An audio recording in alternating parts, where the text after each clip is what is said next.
O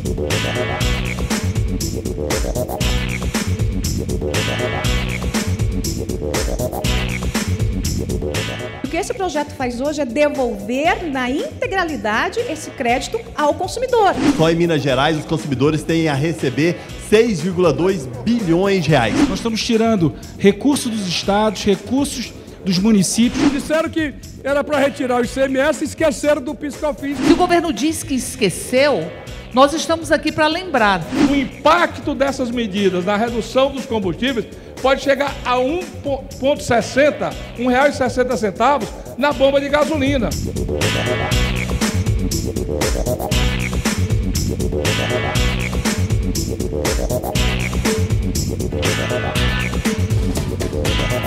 A semana do plenário Ulisses Guimarães foi marcada pela aprovação de propostas que visam aliviar o bolso dos consumidores de produtos como energia elétrica e combustível. Na terça-feira, os deputados aprovaram o projeto de lei que regulamenta a devolução na conta de luz dos valores de PIS e COFINS pagos a mais pelas distribuidoras. A matéria segue para a sanção ou veto de Jair Bolsonaro. Olha a sacanagem. Primeiro que não vai ter compensação aos estados. Sabe por quê? Porque a maioria dos estados estão devendo, são devedores da União, e ele vai fazer o conto de contas. É brincadeira o que esse governo está fazendo com o Brasil, com a federação. Segundo, anuncia que o provável valor de 25 a 50 bi, deputado Daniel, de reais, é por conta da venda da Eletrobras. Nem venderam ainda a Eletrobras, já estão empenhando coisa que não sabe nem se vai dar certo. Nós aqui no Congresso temos que apoiar toda e qualquer medida que seja para reduzir impostos. Nós temos uma das maiores cargas tributárias do mundo e essa é uma oportunidade que o governo federal está dando para todos os entes federados falarem a mesma linguagem. O povo quer pagar menos impostos e nós devemos isso à população. Durante mais de 15 anos, os consumidores de energia elétrica desse Brasil foram obrigados a pagar, na conta de luz, uma bitributação. Um imposto devido e um imposto indevido, né? Qual seja o pagamento de PIS/COFINS sobre o ICMS, que, aliás, foi considerada essa cobrança ilegal pelo STF. Pois bem, apesar do consumidor ter sido o agente que pagou esse imposto, a decisão do Supremo gerou um crédito tributário de 60 bilhões de reais, para ser mais precisa, 58 bilhões e alguns milhões de reais, né? Em favor das distribuidoras que ingressaram com essa ação, pois elas atuaram como repassadoras deste imposto indevido ao fisco. Logicamente que esse crédito não pertence às distribuidoras, afinal de contas foi uma bitributação. Ela pertence ao consumidor. E o que esse projeto faz hoje é devolver na integralidade esse crédito ao consumidor. Agora, não se pode fazer falsas promessas diante do aumento exorbitante da energia elétrica. Quando o projeto for aprovado, a gente pode ter redução de, no máximo, 3% da tarifa, levando em consideração os mais de 50 bilhões que as distribuidoras de energia devem, né, de cobranças indevidas, enfim, tributos indevidamente recolhidos dos consumidores. Óbvio que a redução de 3% é melhor que não ter redução nenhuma, por isso o nosso voto a favor. O preço da energia é geração, transmissão e distribuição. Nós tínhamos itens que têm tributação para cada um desses itens e, finalmente, ainda é exposto a uma sobreposição de encargos e subsídios que na conta da energia tem até encargos para a política de saneamento. Uma distorção total, além dos subsídios conhecidos por muitos aqui como jabutis, que essa casa, com a transparência desse momento e com a evolução do debate que nós estamos fazendo, será capaz, inclusive, de minimizar todos esses efeitos nocivos que fazem com que a população mais carente, o povo mais carente do Brasil, os mais vulneráveis e os assalariados que paguem a conta de uma volta de uma inflação e de uma carestia. Quando o Estado cobra algo que não deveria, reconhecido inclusive pelo Supremo Tribunal Federal, esse dinheiro deixa de ser do Estado. Esse dinheiro sempre foi do cidadão, nem deveria ter saído do bolso do pagador de impostos.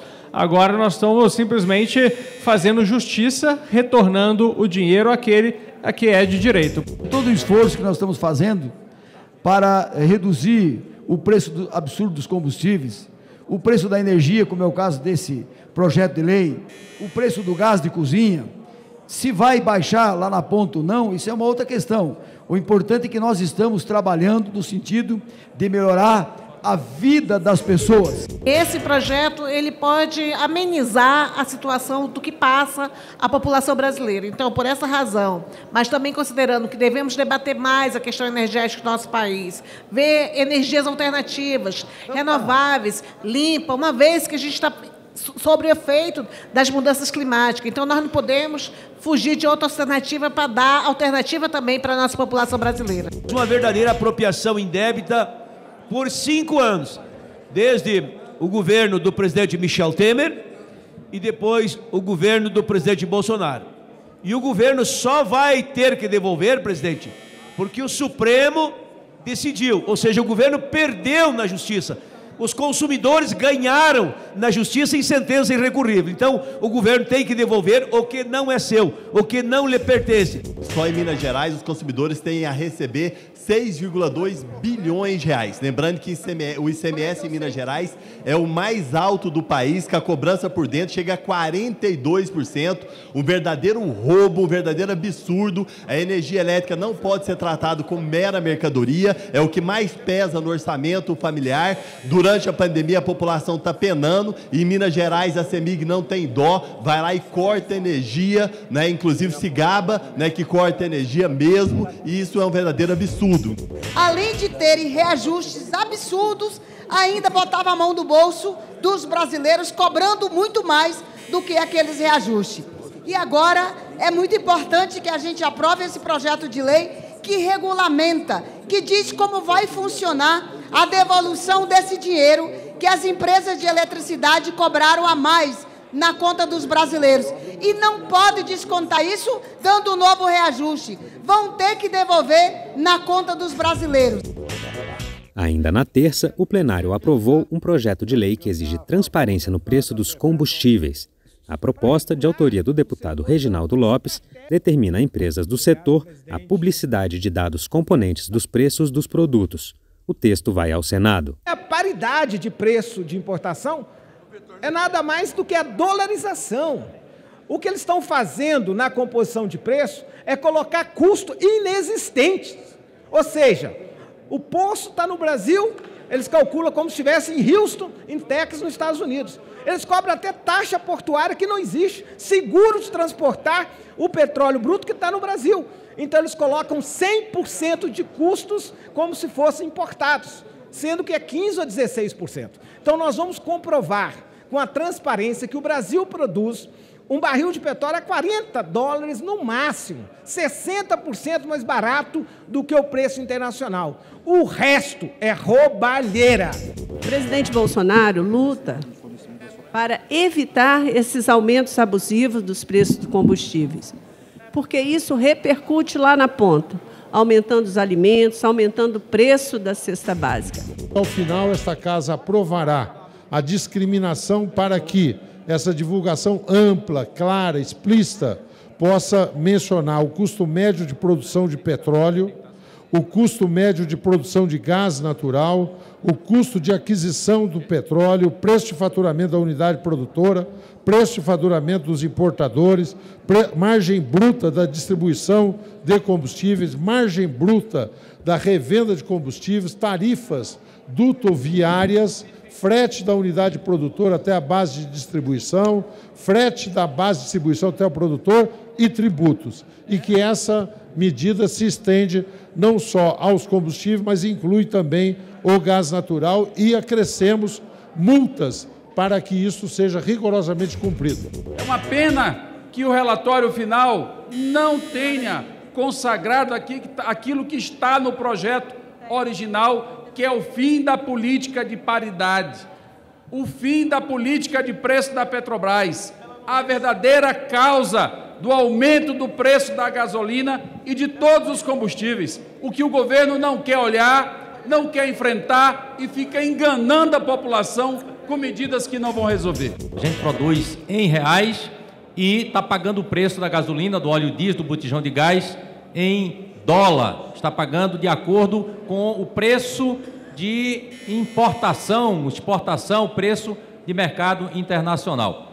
É um absurdo que o governo privilegie os investidores internacionais. O governo tem 50% das ações da Petrobras, mas só recebe 36% dos lucros. 46% vai para os investidores internacionais e uma pequena parcela fica com os investidores nacionais. Essa é que é a realidade. Ao invés de garantir preço compatível no mercado nacional, está privilegiando os acionistas internacionais.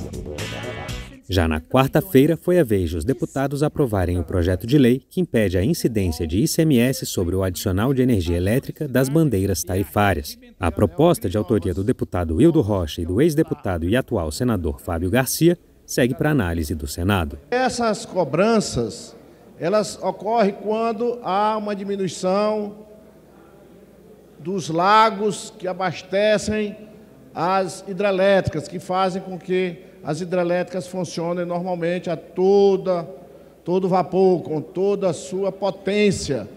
E quando baixa o nível da água, é necessário que diminua a geração de energia, e aí se passa a utilizar termoelétricas. Acontece que aumenta a tarifa para o consumidor. Em cada 100 kW, algo em torno de R$15 cada 100 kW, que é um absurdo, porque isso significa falta de planejamento daqueles que têm a obrigação de fornecer energia ao consumidor. O consumidor não é culpado por a energia estar diminuindo a sua geração e a sua transmissão. O atual PLP busca reduzir as tarifas nos períodos em que há cobrança de bandeiras tarifárias amarela e vermelha, ao determinar que não haverá incidência do ICMS sobre esses adicionais, conforme explicaram os autores. Quero aqui salientar o trabalho do deputado Fábio Garcia, do deputado Hildo Rocha, preocupados aqui com o consumidor. Nós apenas modificamos, deputado Hildo Rocha, retiramos os termos emendas amarelas e vermelha, porque nós temos hoje uma nova bandeira, bandeira de escassez hídrica, que podemos ter mais uma, né, que de repente pode ser aí criada. Então, para evitar tudo isso, nós procedemos, tiramos o termo. Meu querido Hildo Rocha, eu vi o senhor falando aqui que também retirássemos a questão das bandeiras, já que o cidadão, e repito, ele não tem alterações salariais em função das suas adversidades. Isso deva ser um problema resolvido apenas pelas empresas que têm a concessão, não onerando para mais aqueles que pagam a sua energia. O que nós precisamos fazer é exatamente um equilíbrio. E hoje, quando nós estamos votando essa lei, é sim, para que haja uma redução nos impostos de energia, impostos de combustível, para que de qualquer forma a população hoje possa comprar. Não adianta nós cobrarmos tantos impostos e a população volta a dizer não poder pagar. Isso é um verdadeiro absurdo. Eu não estou aqui para defender simplesmente a arrecadação dos estados. Essas medidas são razoáveis, são racionais, mas não vão resolver o problema estrutural do Brasil. O que vai resolver o problema estrutural dos impostos no Brasil é uma reforma tributária que está há 3 anos parada aqui na Câmara dos Deputados e que o Senado está tentando fazer avançar, mas com bastante dificuldade. Então, ou a gente resolve de vez por todas essa complexidade absurda do sistema tributário do Brasil, ou vamos ficar fazendo remendo atrás de remendo aqui eternamente. Quer dizer que só vale, então, para reduzir o ICMS. Portanto, é importante a votação nominal, senhor presidente, para saber do discurso de cada um. Estão dizendo que querem reduzir o preço, mas na hora de reduzir o PIS/COFINS, não, vamos fazer isso não. E o governo federal me disse que tinha errado. Erraram o projeto.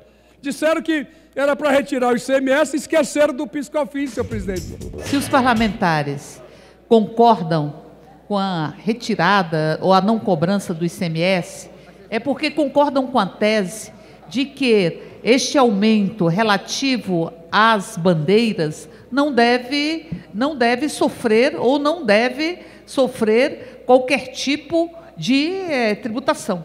Então, portanto, se concordam, teriam que concordar também com a retirada do PIS/COFINS. Se o governo diz que esqueceu, nós estamos aqui para lembrar. Nós estamos dando uma resposta daquilo que o povo mais espera de todos nós. É a nossa contribuição, porque todo mundo fala em reforma tributária. Todo mundo fala que tem carga excessiva de tributos no Brasil. Todo mundo fala que é preciso baixar impostos. Na prática, é o que nós estamos fazendo aqui. Agora, o pau que dá em Chico, dá em Francisco, como diz lá no Canindé. Então, da mesma forma que nós estamos reduzindo o ICMS, nós também temos que fazer o enquadramento do PIS/COFINS. O estudo, inclusive, que está sendo apresentado hoje, que foi apresentado agora há pouco pelo senador Fernando Bezerra, o impacto dessas medidas na redução dos combustíveis pode chegar a R$1,60, R$1,60 na bomba de gasolina. Pode chegar a 12% de imediato na conta de energia já a partir de julho. E não há desconforto para ninguém. Não é possível você retirar o ICMS desta elevação das tarifas de energia elétrica em função da imprevidência do governo, já não devia cobrar nenhum tributo. Aí retira o ICMS e mantém o PIS/COFINS, é o governo tentar transferir a responsabilidade para os estados, para os municípios. São exatamente esses que têm carência de recursos, que paga a saúde, que paga a segurança pública, que paga a educação, que paga a segurança patrimonial nos municípios, enfim, é um absurdo, não tem o menor cabimento. Sucessivamente, o governo e o parlamento têm aprovado projetos antifederalismo. Eu não estou conseguindo compreender o comportamento nosso. Nós estamos tirando recursos dos estados, recursos dos municípios, recursos que vão para a educação, para investimento em saúde e sem apresentar qualquer contrapartida. Isso é uma covardia contra os entes. Eu acredito que esse governo tem que rever imediatamente essa escalada de medidas que reduzem receita e aumentam despesa dos entes que são fundamentais para o crescimento desse país. Temas de interesse nacional, debates em plenário, as reações e propostas dos deputados, fatos e opiniões. Hoje, nesse Dia Nacional da Liberdade de Imprensa, todos os jornais do mundo, sites, internet, fazem uma única pergunta: onde está o jornalista Dom Phillips? E mais, o indigenista Bruno Araújo. É muito grave que o Brasil não consiga responder esta pergunta.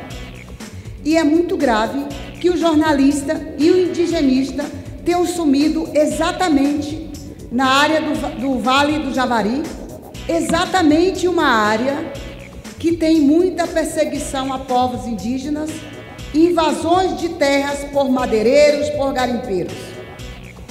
Deus queira que nada tenha acontecido ainda ao jornalista e ao indigenista.